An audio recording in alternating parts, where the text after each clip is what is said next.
22 people, including 20 foreign tourists, have been killed in a gun attack on the Bardo Museum in the Tunisian capital.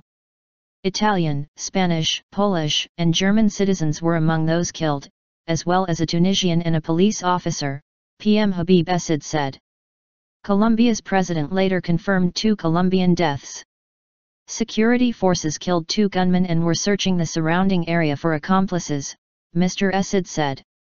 At the time of the attack, deputies in the neighbouring parliamentary building were discussing anti-terrorism legislation. Parliament was evacuated following the attack. At least 22 tourists and 2 Tunisians were also injured, Mr. Essid said. Other reports suggest up to 50 could have been hurt. Italian, Polish, South African, French, and Japanese tourists were among the injured, Mosaique FM radio reported. Mr. Essid said, "It is a critical moment in our history, and a defining moment for our future. We have not established the identity of the 2 terrorists.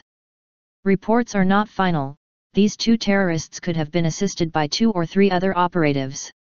Security operations were still underway," he added.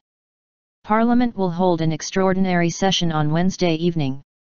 Lawmaker Saïda Ounessi said the session would be held inside the Bardo Museum.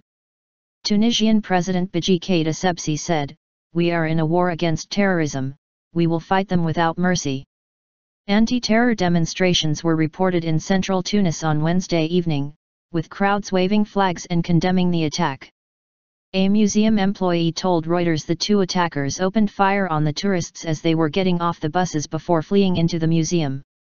Eyewitness Yasmin Ryan told the BBC she saw helicopters flying overhead and tanks rolling in as the security situation unfolded.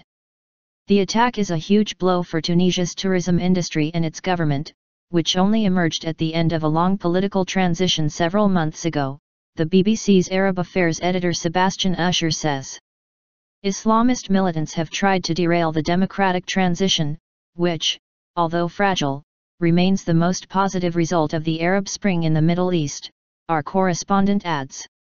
EU Foreign Policy Chief Federica Mogherini offered her condolences, in French, to the victims' families, and said the EU would fully support Tunisia in the fight against terrorism. U.S. Secretary of State John Kerry said the U.S. stands with the Tunisian people at this difficult time and would continue to support the government's efforts to advance a secure, prosperous, and democratic Tunisia. Tourism is a key sector of Tunisia's economy, with large numbers of Europeans visiting the country's resorts. In 2002, 19 people, including 11 German tourists, were killed in a bomb blast at a synagogue in the resort of Jerba. Al-Qaeda said it had carried out that attack. Concerns about security in Tunisia have increased in recent months as neighbouring Libya has become increasingly unstable. A large number of Tunisians have also left to fight in Syria and Iraq, triggering worries that returning militants could carry out attacks at home.